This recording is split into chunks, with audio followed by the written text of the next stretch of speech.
Hey, what's up guys? Just Norris here.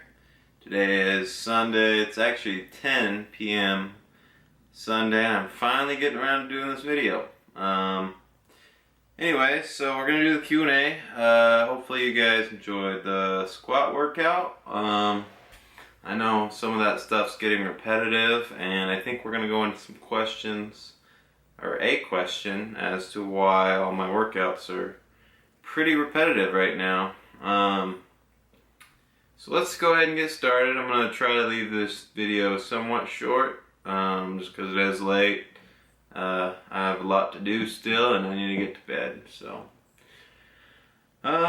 first off, so Brett Gibbs, he asked if there was any other way for me to do, or if there's any other way for me to go to Worlds, based off Wilks ranking, or basically just going to a national meet and out totaling Lane once more, but out totaling Lane. Basically, I don't know. I haven't looked into it that well. I have a feeling because my ban is up in April and the Worlds being in June, that I feel like there's going to be some kind of time constraint that wouldn't allow me to qualify for Worlds at that point. So I'm gonna look into it and just see as time gets closer, but as far as I know right now, I have a feeling they're not gonna let me. Mark Jimenez asks, basically with all this news about you getting banned and people just haters having something to say about you and blah blah blah, how do you deal with that negativity, or what do you usually tell them? I usually don't respond to anything anyone has to say that's negative. I have very few people in my life that I actually care about and care about their opinion. The people that know me in my life, the people that are close, know who I am, know what I'm about, know what I've done, and accept me for any mistakes that I've made, and they don't have anything negative to say. So I just, I don't care what anyone has to say. But on top of all of that, you guys are usually so positive and have so many good things to say.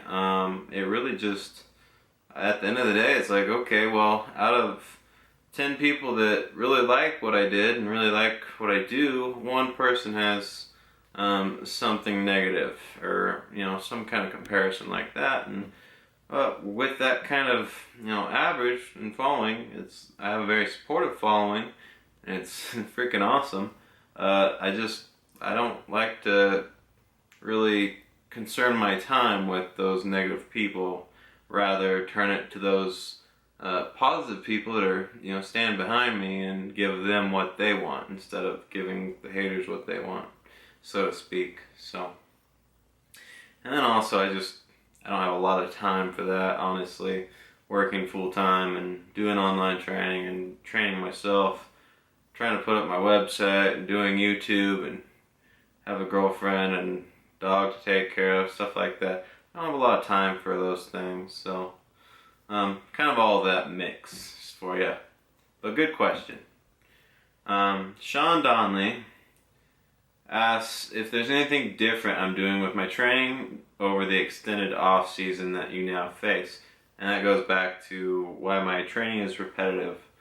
Right now, being that I don't have any meets coming up, I'm doing a lot of volume. I'm doing a lot of high rep stuff. You probably won't ever see me go below a rep scheme of 5. Stick to about 585 or less on my squats, 365 or less on my bench, and 635 or less on my deads. I'm probably not going to go above those for a while. I'm going to stick to those and do as many reps and sets as I can and get the best and most work as possible, just to help develop muscle and develop my strength and conditioning and stuff like that. So if I was to approach a meet, within 4 to 6 weeks, I'd start peaking and going beyond those numbers. But since I don't have anything, I'm not too concerned about doing that. Dan Zhang, I think that's how you say your name, says, "Hey Jesse, thanks for all the great content. I notice on your deadlifts you tend to take an eccentric portion much slower and more in control than people I see slamming or dropping the weights after lockout. Could you elaborate if there were any major benefits you see from this type of eccentric movement?"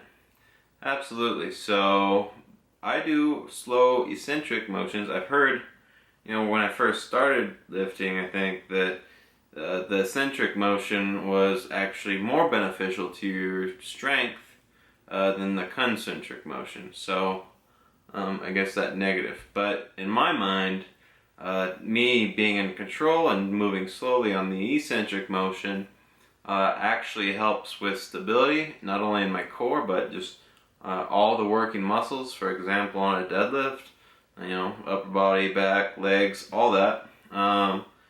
Helps build the stability. You're just overall more in control. And I actually feel like you get more work doing it that way. Like if I was going to do a concentric motion and just drop it after that, I wouldn't be getting all that extra work and fatigue as I were doing slow on the eccentric. So, and I know a lot of you guys ask why I do touch and go. Well, that's also part of it, is I do touch and go and slow eccentrics. I feel like that better works me in hypertrophy or strength building, where touch and go is really, stop and go, is really just to build power and speed. That's usually what I work those for. So that's my take on it. I think it's very beneficial, and I'd recommend it to anyone. Plus, sometimes slamming your weights is just really annoying. So there's that. So Cameron Turner, yep, that's who we're on. Cameron Turner asks if I'm ever going to do a Strongman video. And yes, I've been in the works. I've wanted to do one for a long time. So right now, I am not very close to my uncle's gym, and that's primarily where I do my Strongman training at. And basically, just that extra drive. During the week, I'm very busy, so I don't have a lot of time to get out there. On the weekends, it's been my goal to make it out there on a Friday or a Sunday to do the Strongman training. But here lately, it's always been snowy or wet out. And if you've ever done Strongman, it sucks to do it out in the rain. You're always throwing your body into something, or you're doing a lot of leg work. And just having wet ground or wet surface can cause you to slip, and I really don't want to injure myself right now. So primarily the reason why that has yet to happen. Let's see here. Satranathan, I don't know how that's pronounced, sorry. He has a few questions for me. One, have you ever thought about preparing for a bodybuilding show, or is that totally outside your interest? I've done a bodybuilding show, and you can actually probably look it up. I think there's a video of my posing routine on the internet. So that's a little bit embarrassing to think about for me, but I did it, and it's out there. So you guys can go check that out. I'm sure that you can Google me or whatever. It's not really in my comfort zone being on a stage in a freaking thong or whatever. And it's also just not my training style. You gotta do a lot of reps and get the, subcutaneous fat and stuff out of it, so you're really striated. And that doesn't work well when you're doing really heavy lifting and things like that. It's much easier to injure yourself. So it doesn't really work, but I am interested in the new category of classic physique. I think I might be pretty decent at it, so I might give it a shot. So I am interested. 2, would you ever consider letting someone like Bryce Lewis or Mike T handle your program for a meet? You know, it's hard to say because feel like I've gotten my programming down to a science that works best for me. So having someone else take what maybe works for them might not work for me, and I'm at that level. I feel like any tweak, you know, there's little tweaks that might help, but there's also a lot more possibility that any little tweak could actually do more harm. Like, you know, it's possible I could injure myself, or I just wouldn't see the same results as I'm seeing on my program. I feel like there's a good opportunity for me to take maybe a few things that they would give me, and I could integrate it into my programming, and it would be awesome. But I also think there's a chance that it could just do a lot more harm than good for me and take me back a level. It's hard to say. Just with that uncertainty, it's a hard decision to make to have anyone else take program for me. So,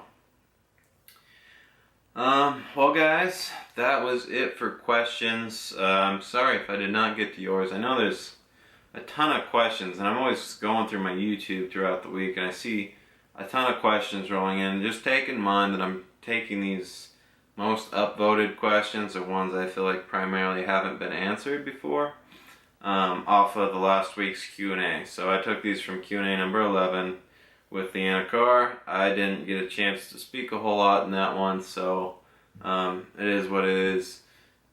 So this week, leave all your questions and comments on Q&A number 12. And like I said, I'm going to try to do my best to get to those. Make sure you upvote your comment or question. And then if anyone wants that answered, I guess they'll hit that upvote as well. So that will give me the opportunity to notice yours first. I only do, 12 to 15 minute segments, so I can't get to everyone. So sorry if I've yet to get to yours. I will do my best. So that's gonna wrap it up, guys. Remember, leave your questions and comments. Q&A number 12. If you liked the video, leave me a thumbs up. Subscribe if you haven't already. And I should see you tomorrow. We're going to do some more deadlifts and benching, and hopefully something exciting will happen. Alright, guys. Have a great week, and we'll talk to you later.